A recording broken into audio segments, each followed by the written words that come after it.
সবাইকে বলতেছি সেই কথাটার অর্থ একটা হিন্দু ছেলেকে মাইরা ফেলাইছে, একটা হিন্দু ছেলেকে মাইরা ফেলছে। আমি ওই মারার লাশের যে ভিডিও, যেভাবে গলার মধ্যে এরকম দড়ি, এইভাবে দড়ি দিয়া এখানে বাইন্ধে একদম গাছের মধ্যে এরকম করে ঝোলায় পোলাটা ল্যাংটা করে এইভাবে বাইন্ধে ল্যাংটা করছে, পুরা ফুল কাপড় চোপড় খুলে এরকম পিছনে হাত বাইন্ধে পুরো এইভাবে ঝুলে রয়েছে, এইভাবে ঝুলে আছে। এখানে দড়ি, ছোট্ট একটা বাচ্চা, তার ছেলের একটা বউ নতুন বিয়ে করছে মনে হলো, আজকে নিউজে দেখলাম। তো এই ভয়াবহ পরে কি করছে, আগুন দিছে।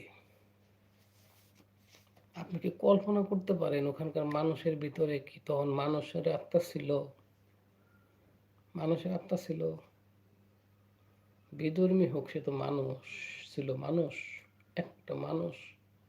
আমার মনের ভিতরে আঘাত লাগছে, এত কষ্ট লাগছে যে এইভাবে গলার মধ্যে ফাঁস দিয়ে হাত পাও বাইন্ধে ল্যাংটা করে পিটাইতেছে। আবার খড়ি মুড়ি নত যে